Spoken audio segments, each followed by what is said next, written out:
O sol é a fonte da vida e a orixe de toda forma de enerxía que o home utilizou desde o comenzo da historia. Brila no ceo desde fai 5.000 millóns de anos e arroxa sobre a Terra 4.000 veces máis enerxía da que consumiremos este mesmo ano. Por outra parte, as chamadas enerxías fósiles non son inagotables e xeran múltiples problemas de contaminación.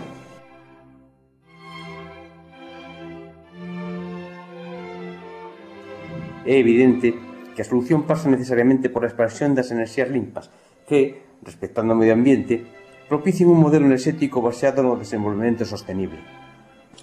Dentro das enerxías limpas, ademais da enerxía solar, podemos considerar a enerxía eólica, hidráulica, mareomotriz, etc.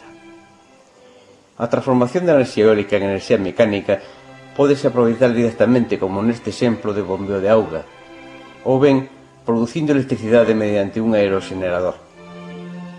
Outro tipo de enerxía limpa e renovable dos máis empregados na nosa comunidade é a enerxía hidráulica, transformando a enerxía potencial en enerxía eléctrica.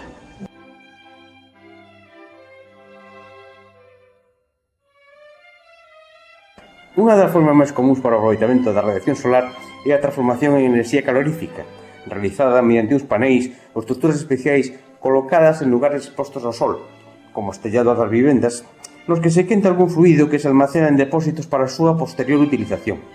A principal aplicación é a produción de auga quente.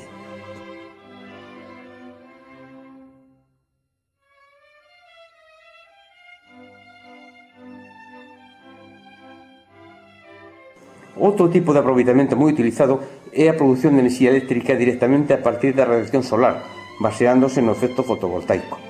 Isto prodúcese ao influir a luz sobre uns materiais chamados semiconductores. Desta forma, xérase un fluxo de electróns no interior do material semiconductor que pode ser aproveitado para a obtención de enerxía eléctrica. A electricidade xerada mediante estes paneis fotovoltaicos pódese aproveitar directamente no lugar no que se produce ou ben ser aplicada á rede eléctrica comercial. No caso do seu aproveitamento directo, xa que os paneis non producen electricidade en ausencia de luz, é preciso o seu almacenamento mediante baterías para a posterior utilización, incluso en días anubados ou durante a noite.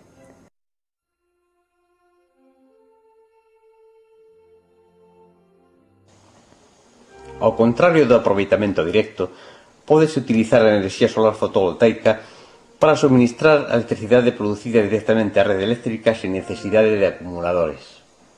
A incorporación da electricidade á rede faise a través de un inversor, pasando polo correspondente contador que rexistra a enerxía xerada pola instalación. Este inversor é o encargado de transformar os 12 ou 24 voltios en 220 para o seu consumo doméstico ou industrial a través da rede. A continuación, e desde un punto de vista didáctico, descríbense cada un dos elementos dunha instalación solar a partir dun kit comercial. Os elementos que compoñen unha instalación solar fotovoltaica son o panel solar, o regulador de carga, a batería de acumulación, o inversor.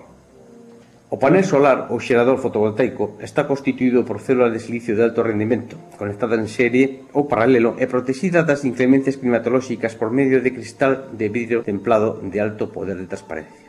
Normalmente xeran tensións estándar de 12 a 24 voltios e intensidades que van desde algúns miliamperios ata varios amperios e potencias comprendidas entre 50 milivatios e 200 vatios. Os paneis, a súa vez, podense interconectar entre sí en serie ou paralelo para obter calquer tensión ou intensidade. A principal función do regulador é a de proporcionar o control necesario de carga e descarga do acumulador ou batería do sistema fotovoltaico, evitando a descarga e sobrecarga da mesma, mantendo en condicións óptimas de funcionamento. As características eléctricas de tensión e intensidade do regulador dependen do sistema fotovoltaico a que estea acoplado. A batería é a encargada de almacenar a enerxía producida polos paneis fotovoltaicos para un uso posterior.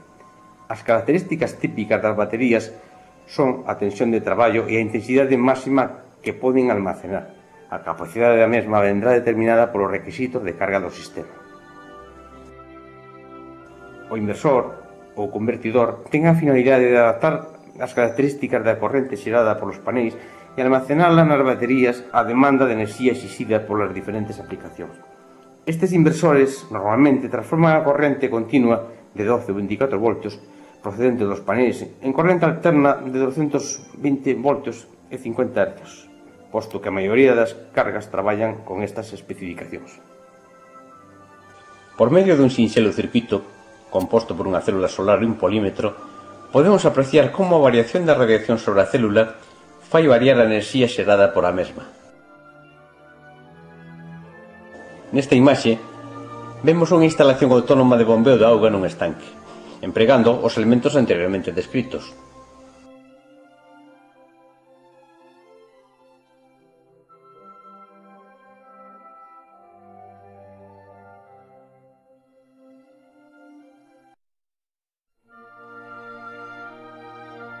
A Península Ibérica é unha das rexións máis favorecidas de Europa en canto á radiación solar. De feito, España recibe un 25% máis radiación que Alemania.